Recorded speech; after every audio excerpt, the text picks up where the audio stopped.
I put my cheating wife in prison when I found out her terrible truth. I've always been one of those people who naively went through life thinking that the default setting for people was honest and nice because that was how I always tried to carry myself. I'm a bit more cynical these days and a little bit less of a mark, but I still have my lapses where I get a little bit too generous and get myself taken advantage of. Usually, I have my faith in humanity destroyed, but every so often something or someone comes along that builds it up again, at least a little. Regarding being a huge chump, I was way worse when I was younger. I'm 31 now, but when I was 22, just out of college with my computer science degree, I met and fell in love with Sabrina. She's 4 years older than me and was attending my same school to earn her degree in English with the eventual goal of earning an MFA in writing and teach college. We seem to have different backgrounds and interests, but we hit it off nicely. Sabrina is originally from Greece and had lived there until she was 10, whereas I immigrated to the USA from Japan specifically to attend college, to Sabrina's credit. My English improved greatly thanks to her. I also picked up a lot of Greek from her, though curiously, she never really bothered to learn any Japanese at any rate. We began dating very seriously for a whole year and were exclusive after only 2 months. I realize looking back that I've let myself basically be bullied into relationships my whole life, even as a teenager. A girl would show interest in me, and I'd just date her because it seemed like the polite, nice thing to do. Although I like Sabrina very much, but I realize now, years later, that she pretty much bullied me into a relationship, too. When I finished my degree, I got a job almost immediately as a software developer and made a very handsome salary to boot. Sabrina was finishing her BA in English and worked at a clothes store at a shopping mall. Being a sucker or being nice, take your pick. Maybe I was both. I let her move into my apartment pretty much rent-free. Supposedly, she'd pay for groceries as her contribution, but since we went out to eat most nights of the week, she honestly didn't contribute anything financially. She paid for her schooling, she claimed through scholarships, and I had no reason not to believe her. She proposed to me after she graduated, and though I had grown up thinking that men were supposed to propose to women, I thought, well, this is the USA and it's different here. My parents, who live in Japan but came to America for the wedding, initially balked at the idea of me marrying outside of my race, but Sabrina charmed them also. I built her up favorably when speaking of her. My parents don't speak a word of English, so I translated a lot again, to Sabrina's credit. Her Greek-American parents were very open-minded and didn't think it was a problem at all for their daughter to be marrying a younger Japanese guy. About those parents. When we first started dating, I mentioned to Sabrina that some of my distant relatives fought for the Imperial Japanese during WW2, and some of them passed in kamikaze sacrifice. I also told her, truthfully, that I'm a lifelong practitioner of judo. I told her this not in a way to brag or try to come off edgy, but just in reply to her questions about my past and interests. She told me it wasn't anything to be ashamed of and went into a rather lengthy, detailed account about how her father destroyed a man in Greece when he was a mafia enforcer and together with wife and child, fled to the USA under a different name to avoid prosecution for the crime. This was when we first started dating and weren't serious yet, and I think Sabrina told me this to come off like she had cred and to impress me truthfully. On a personal level, she's about as gangster as a wardrobe from Abercrombie & Fitch. Soon after we became a serious couple, however, Sabrina brought up the whole daddy was a mafia hitman story again to confess that she was just trying to score cool points with me. I suspect now that she did this because she did not originally see us as lasting that long as a couple, she confessed in a cutesy. I was nervous and wanted you to like me fashion weird flex.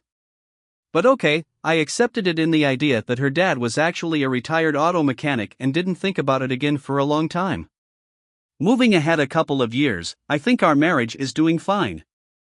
We had a daughter, Katie, and I bought us a house not in full, just down payment with a monthly mortgage. I also paid for Sabrina's school loans. Turns out, the scholarship thing was just a work of fiction.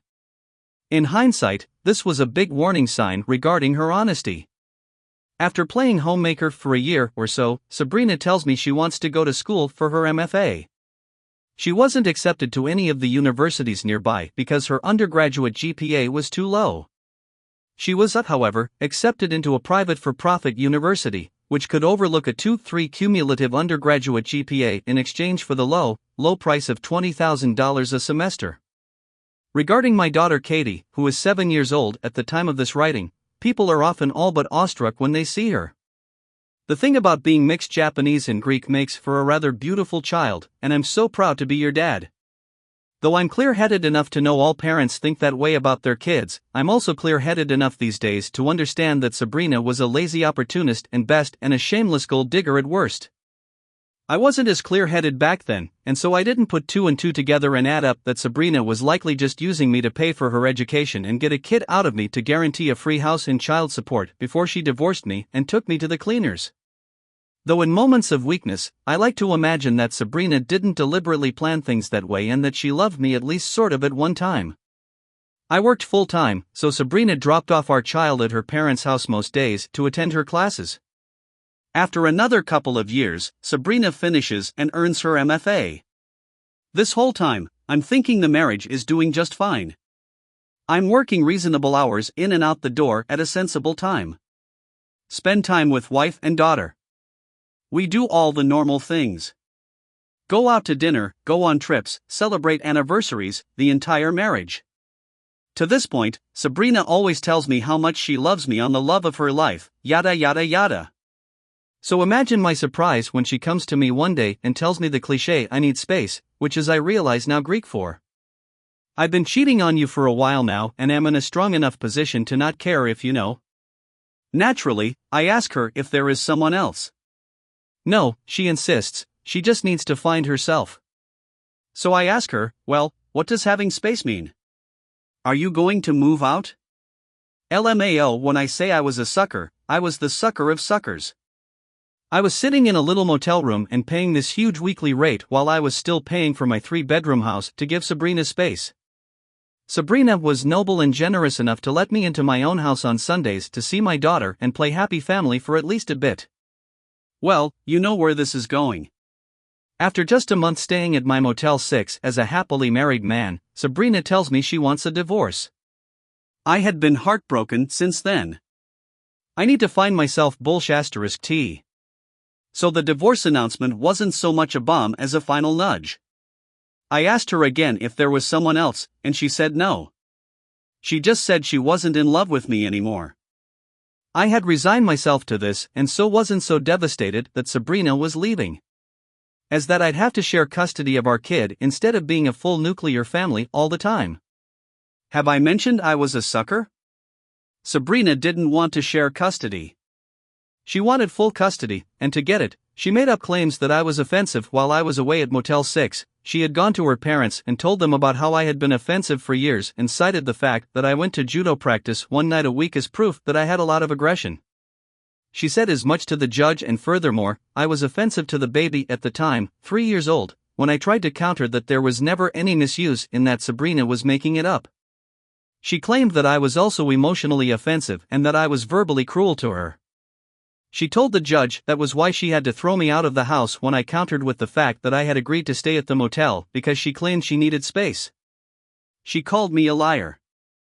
I'll spare you all the gory details. They're quite ugly. But the judge, a relatively young lady only in her 40s but jaded and like a much older person, sided with Sabrina and denied me custody, only supervised visitation. As Katie grew old enough to understand words, Sabrina poisoned her mind against me to the point that Katie refused to see me even for supervised visitation. I don't know if the baby herself said, "I don't want to see my dad," but Katie would definitely tell me that our daughter doesn't want to see me. She always did this through text. I wondered if I might someday catch her on audio recording, admitting that I was never offensive and that she was a huge liar. But I think she was worried about that, too. So she stuck to texts because she could measure her words better. A year passes. I'm still paying the mortgage on my house that I can't live in, and I can't see my daughter out of the blue. One day my boss calls me to his office and fires me. Since it's a normal job, I can be fired for any reason and they don't have to explain. I was quite popular and effective at work, so my team was shocked to see me carrying a box of my things out to my car as the days and weeks passed. Former colleagues let me know that the rumble around the office was that my ex-wife called our office's HR and told them that I wasn't paying child support, was a huge obsessed, was offensive husband. Knowing what I know now, I should have told my boss right away about my divorce and warned that my ex was kind of crazy. I texted Sabrina to ask about it, but she claimed to have no idea what I was talking about through mutual friends that swore me to secrecy. They informed me that Sabrina was now a composition teacher at a community college thanks to her MFA. Apparently, she waited so that the child and spousal support I paid could carry on long enough to establish a standard that I would have to pay, regardless of whether or not I had to income to pay it, then for reasons of her own, decided to torpedo my career. I got many references from my supervisors and other bosses at my old job, and I have something of an in-demand skill set, so I knew I wouldn't be unemployed that long. Nevertheless, to continue paying Sabrina's child support, spousal support and mortgage without nuking my savings, I needed something to hold me over. So I began driving for Uber. This goes on a few weeks. I'm interviewing with different companies, but I've got enough saved so that I'm not desperate enough to accept just any job on one fare for my rideshare job. I pick up this girl named Victoria. She is about my age, only 4 months older, and works in graphic design. She's of Italian descent, but doesn't speak the language and lived in the USA her whole life. We get to talking, and before I know it, we're dating. She knows all about my situation. It's literally my first relationship where I wasn't just railroaded into calling a girl my girlfriend. During these months, my lawyer had unsuccessfully negotiated to have my monthly obligations to Sabrina reduced or any visitation rights changed. Sabrina's own lawyer presents paperwork showing that her job is part-time and doesn't even begin to meet her lifestyle requirements. Sabrina does not appear at these meetings, just does her lawyer represent her. Oh, I forgot that she also filled out a restraining order against me coming to my own house to add credibility to her offensive ex-narrative, lol. So, yeah, I know judo, but even my training partners tell me I hold too much back for fear of even making others uncomfortable, let alone hurting anyone. So Victoria and I date for a few months. In the meantime, I get a new job in tech with a salary that's actually more than I used to earn. Unlike Sabrina, Victoria had her own place to live and wasn't desperate to move in with me. In fact, it was the other way around, with Victoria asking me if I'd like to move in with her. I've got my own one-bedroom place and I liked where we were. So I told her I would like to take things slow. She was cool with it as time passes. Victoria tells me about how she's going to community college to get an AA in graphic design. Apparently, she's just naturally skilled and does her job without having any formal education. But apparently her employer can't give her an official promotion without some kind of college degree, by incredible coincidence. Victoria tells me that her teacher for English, a core requirement for her degree, is none other than my ex-wife. Victoria never lets on to her teacher that she is in a serious relationship with the teacher's ex-husband. I asked Victoria not to let the cat out of the bag and tell her my plan. Victoria reaffirms my faith in humanity that not all people suck when she actually adds details to the plan to make it even better. Victoria basically wormed her way into being teacher's friend. The whole let's get a little drink after class sort of thing over the next several weeks. Victoria worked her way into a position of trust. She finished the course and earned a good grade and continued to be teacher's friend. Victoria got audio proof that Sabrina works at the college full-time. Funny how a couple of drinks in a "so how much do college teachers earn" can get you? When the teacher thinks you're a friend and can trust you? Grabbing a drink after evening classes became a thing of theirs. Victoria also gets Sabrina on record, making fun of her ex-husband for driving for Uber. He's got a master's in computer science, and he drives a taxi, haha. Little by little, Victoria got Sabrina on audio record, admitting that she was a liar, playing along and pretending to make fun of loser, pathetic exes, and getting one over on them. Victoria gets Sabrina on record, actually admitting that her ex was a mild-mannered, harmless little dweeb, a true scaredy-cat one day on another. So was he a nice guy? Yeah, he was like maple syrup Ned Flanders. Except she mimics my Japanese accent with a lot of ignorant ching. Chong sounds a couple of days after, so the stupid little weakling never even touch you or your daughter. Oh my god, no. I would kick his bum. Trust me, Sabrina, if you try me, you'll be a corpse. And if he tried to hurt our daughter, I'd poison him or something. A week later, I fake cried in front of the judge and got her to order up to pay a handsome amount. And then I got the asterisk thief fired from his job. Why do you do that if he's a nice guy for craps and gigs? Every time they went out, Victoria would excitedly show me her phone and play the recordings for what happened. I already had some strong evidence going, but then the piece de la resistance. Victoria was talking about which guys in the English class she had taken with Sabrina as teacher were cute and laughing with embarrassment because she's 28 and most of the guys were like 19 to 21. That's nothing for Sabrina. At 33, she brags that she ducks students all the time.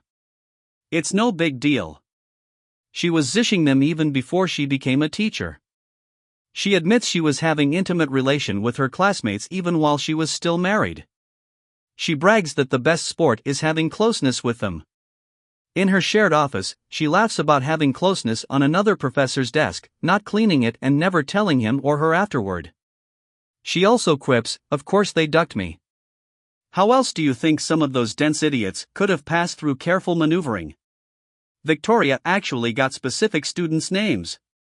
All this is pretty nasty, but so far it's technically hearsay, and she might deny it when questioned. Seems more like a matter for the school itself to mull over and decide.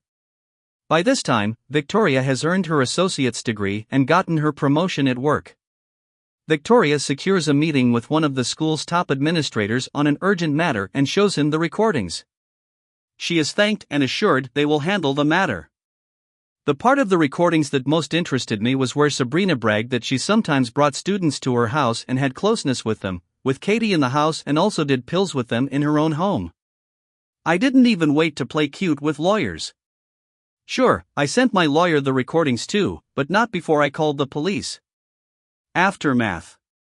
Sabrina got fired from her job, stripped of her degrees from all colleges for academic dishonesty, and is banned from teaching. Students subpoenaed for questioning weren't expelled, but sternly warned to save all romantic meetings for outside of campus and with people other than school employees. Police found pills in Sabrina's house. Sabrina forfeited custody, alimony, and her home because she is now serving 8 years in prison for possession, child endangerment, perjury under oath, and making false police reports. She might get out in 5 after good behavior, but she is not to ever have custody of Katie. Katie is doing well. Loves Victoria, loves the daddy, is back home, and is a bright, happy, lovely little girl. I found out that Sabrina's parents played a big role in my losing custody of Victoria by lying under oath that I was offending my wife and daughter. So I paid a little visit to the police, who later got in touch with the FBI and Greek authorities about a certain murder that occurred about 25 years ago. Perpetrator on court. Victoria and I are married, live together in our home with our daughter Victoria, and are expecting a son in the fall. My parents still don't speak English. Victoria is picking up a lot of Japanese, though, as is Victoria. This whole marriage and fatherhood thing, my brain tells me to go to, my heart tells me, have a little faith that not everybody sucks. So, yeah, I'm still kind of a sucker duck. You, Sabrina, I hope you passed, but not as much as I used to be. Thanks for reading. I found my cheating fiancé hidden account and turned out she slept with a guy to replace me, and she suddenly got sick 'cause karma works. I've found it pretty hard to make friends in the past just because of what I've been through. To be blunt, suffering misuse at the hands of my father after my mother and sister passed away at a younger age caused me to shut down in a lot of ways, and the trauma also meant I was a bit estranged. About 2 years ago, in spite of this, 27M, found myself talking online with someone, 26F, who stood out to me because they did not judge me in the way I felt others did. They too were a bit of an oddity, and we found ourselves laughing at each other's nonsense on a daily basis. As the months went by, both of us felt comfortable opening up about more personal things. I've had friends in the past, both online and offline. But I really felt like this person was my best friend, someone you can tell anything to without judgment, someone you can laugh with and make offensive jokes with, someone who just always seems to be there. What made it seem even more special is that our interests vastly differed. She spent most of her time with her dogs, making wax, watching movies, going for walks, camping, and working. I am basically the opposite. I don't like to leave my room. I am technically disabled, can't work, due to complex trauma/PTSD, I play video games and sometimes play guitar. You would think that we would be in vastly different worlds. But for some reason we never ran out of things to talk about. She never pressured me to change myself, or told me that I was just being lazy. This is a slightly embarrassing detail, but sometimes I would just lay in bed and cry for an hour straight, not out of sadness, but just because of the warmth and gentleness of the acceptance and genuine care that I felt I was feeling from this person. As time went on, she started to open up to me about something. She was suffering a lot because her husband had continuously cheated on her and things were not the same between them because of it. He was her first and only, and she had been with him for 9 years, remaining faithful during the entire relationship. I did my best to offer my shoulder to lean on and encouraged her to try and reconcile if that was what would make her happy. In the end, she decided that his cheating had destroyed their marriage and they decided to separate. During the following months, approaching a year of our friendship, she came to depend on me more. Our text chats would turn into voice calls and then video calls. Soon, we were calling all the time. I was a night owl, so despite her being American and me being Australian, we were up at mostly the same hours and would otherwise stay up together. It soon felt like she had feelings for me. I was not wrong, as around a year of knowing each other I got a letter in the mail from her. It explained that she was in love with me. She told me that she wanted me to be in a relationship with her. She explained to me that she had never felt this way about anyone, and she wanted to make a commitment to me that if I would be with her that she would not leave. She understood that I didn't work, and that I wouldn't be receiving government support. She understood that I was traumatized and barely left the house. It was something she witnessed firsthand over our calls together. Still, she asked to pay for my plane ticket to come and live with her. It's true that I had gained strong feelings for her, but I was filled with anxiety at the idea of traveling to the other side of the world to be in a relationship. I wanted it, but I needed time. I felt like I needed to work on myself and love myself a bit more. With that said, I want to make it clear that I felt the same. In fact, there was a girl near me who I wanted to meet up with around this time. She said it was to watch Star Wars, but she made it clear she wanted more. I cut this local person out and chose my best friend, of my own accord. I said, okay, here is what we can do. I am not comfortable calling us as in a relationship right now. However, I feel the same, and I will be completely transparent with you about who I am talking to. I will not become emotionally involved with others. I will not be sexual with others. I will be exclusive with you, and committed to you. It's just not Facebook official until I can dig myself a little bit out of this pit I am in. Our time on calls and video calls began to increase more. To the point where I was on the phone with her while she was sleeping and at work. I know it might seem unhealthy to be on a phone call all the time, it's not for everyone, but it's something that we both really wanted. We did not get sick of each other. She would get home and we would watch movies. She got a PS4 to try playing video games with me. We built a home in Minecraft. We continued to make each other laugh. I started to notice that certain jokes were not okay anymore. Previously, if I made an inappropriate joke, she would laugh. Now it started to hurt her feelings. It took a bit, but I started to pick up on this and stopped making those kinds of jokes. I could see that things were getting serious for her. One thing about my depression is that sometimes I just shut down for a while. It's not all the time, but the phases can sometimes be frequent. Around the anniversary of my mom and sister's passing away, on my birthday and my mom's birthday, I just feel upset. So around some of these times, I would be less chatty. She picked up on it and I could see that this affected her too. Around the middle of this year, it got bad for me. I spent a lot of my time in a housemate's room watching a TV show with him. This bothered her a bit, because I would occasionally spend the whole night in his room watching the show or playing a game. I also made some posts on Reddit asking if anyone wanted to play a multiplayer game with me, and sometimes I would tell her that I am going to play a game with someone. It wasn't all the time. I would go through these phases.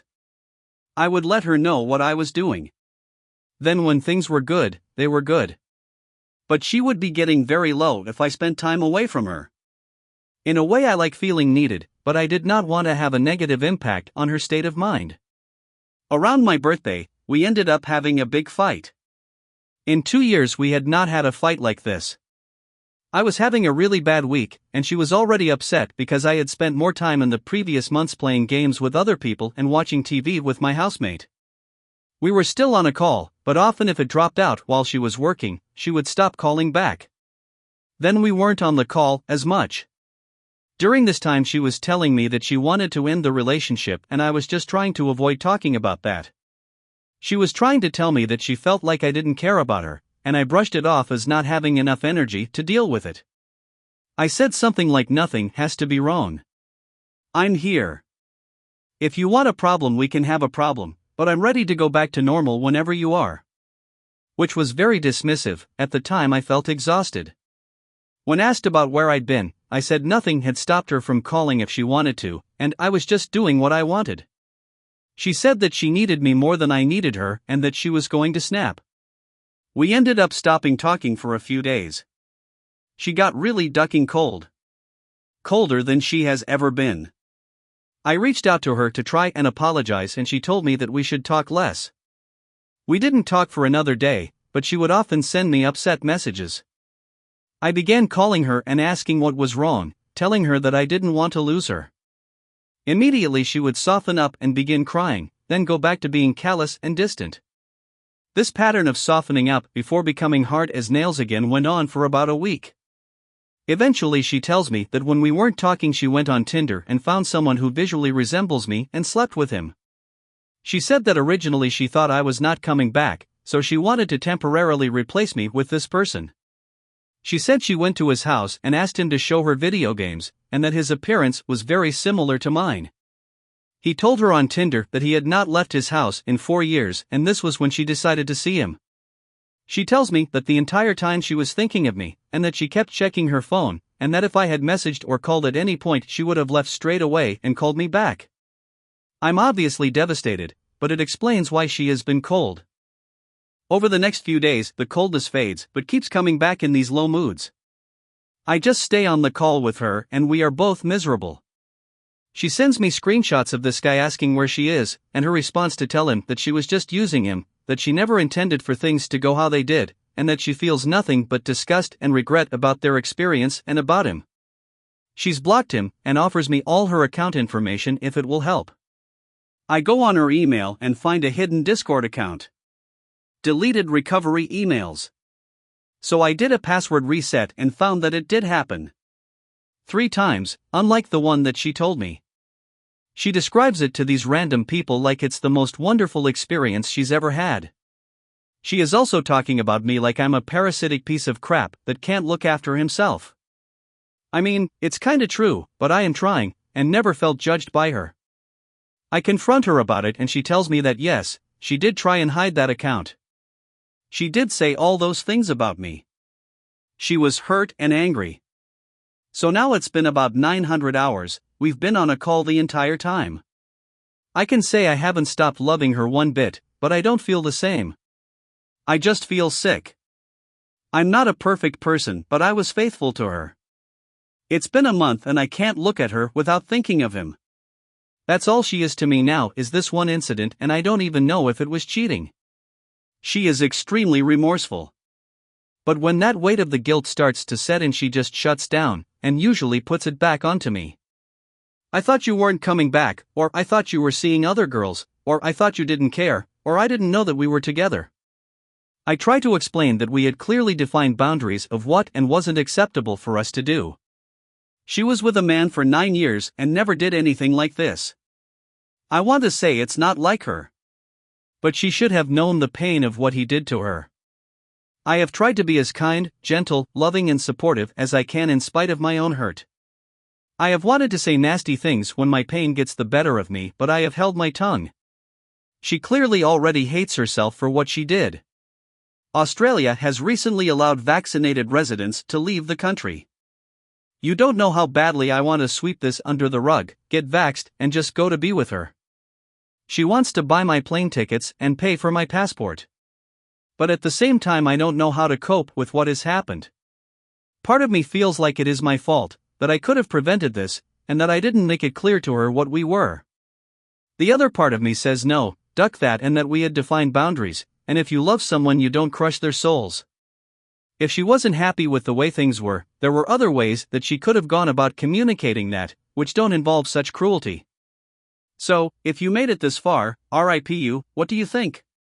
Was it cheating? Is it normal that a month later I don't feel any better? Should I not move to the other side of the world for this person?